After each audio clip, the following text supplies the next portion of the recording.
John Wilson-Kevich here again with the Estate Preservation and Planning Law Office. We're continuing the saga of John and Janet. This is the third video in the series.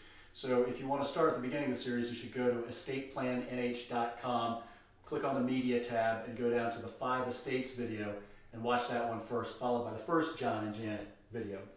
So today we're going to talk about what happened after John and Janet started thinking about maybe they should need a trust or a will and go see a lawyer. So they looked on my website at the link, or they got the email that said 3 ways you can start planning for your family today.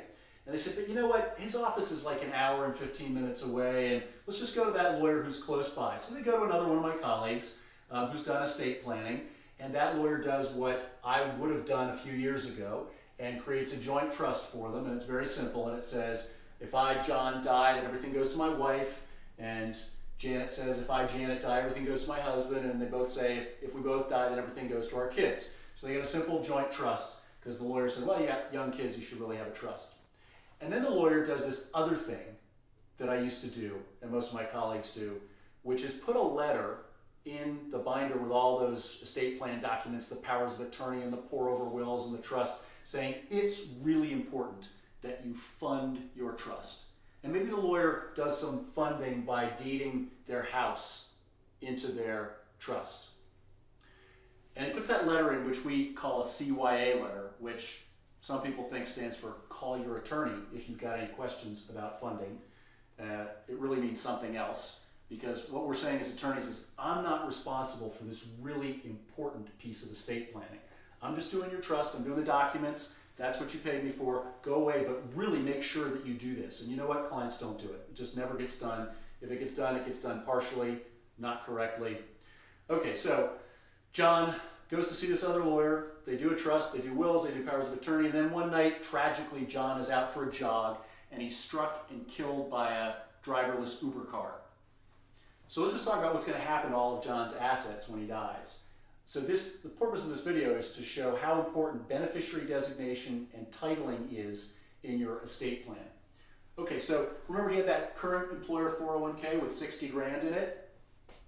Well, he was married to Janet when he started at this employer, so he named Janet as the primary beneficiary.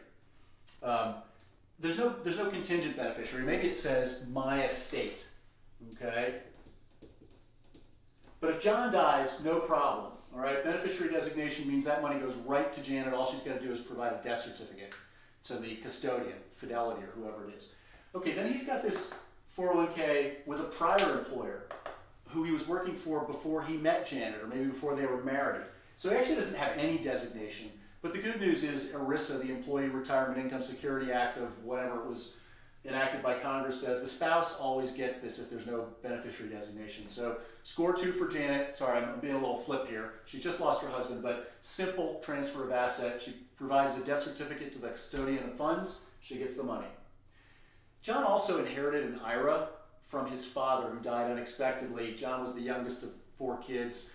His father was older, his parents were older, and John inherited this IRA when his father died after he'd started dating Janet. He never updated the beneficiary designation. And unlike 401ks on IRAs, the law doesn't say that your spouse automatically is the primary beneficiary of your individual retirement account. So the problem with this is going to have to go through John's probate estate. So we're going to put probate here.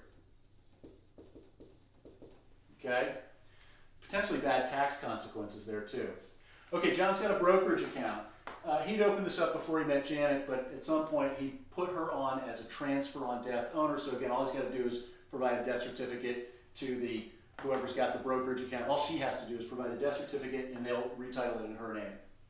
Okay, what about this life insurance? Well, that's okay, because the employer provided, and then when she said, hey, I'm not sure $330,000 is enough if you get hit by a truck, and I've got to raise these 2 kids, and we've got to pay off the mortgage, and there's college and retirement. So we went out and bought this $500,000 term policy, and they both designate the spouse as primary. So again, Janet just has to provide a death certificate to the life insurance company, and she'll get a check.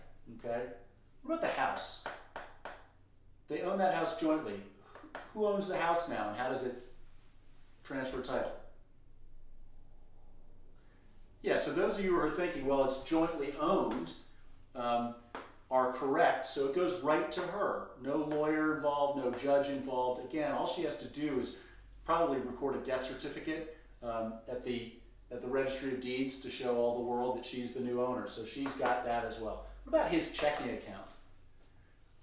So unfortunately, this checking account was in John's name only. Okay, so how does it get to Janet or the kids? That's right, probate. Same thing with his savings account. It was only in his name, probate. And if you're curious about probate, it's got a bad reputation, often deservedly. What you should do is go to estateplannnh.com, go to News and Media, click on downloadable white papers, and download my paper on what is probate, what should it cost, how long should it take. They had this joint checking account that they paid the bills out of. That's okay. That goes right to her. Again, she provides the death certificate to the bank. Actually, she's probably just keeps writing checks on it because the bank doesn't know he's passed away and she was a check signer on it. So that's just going to go right to Janet. Okay? What about his car? Equity in the automobile. Well, if you're in a state like New Hampshire, we do have a statute that says a surviving spouse can take a death certificate to the Department of Motor Vehicles. If it's really a daily driver, get it retitled in her own name.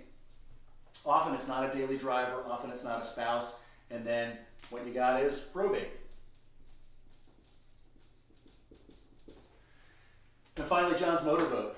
Well, it wasn't jointly titled with her, so again, it's going to go probate to wherever his will says it's going to go, right? The will directs things in probate, okay?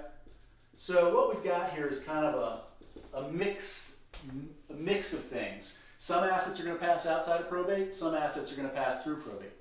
So not what Janet was hoping to have to deal with after just having lost her husband. So next I'm going to tell you what happens if, even more tragically, John and Janet go on a date and they flip over the car and they're both killed. So that's going to be an even bigger mess. And again, if you want to read what trusts are all about and why they can prevent messes like this from happening, just go to Estate Plan NH and download the paper, What is a Trust, or click on 3 Ways to Start Planning for My Family Today.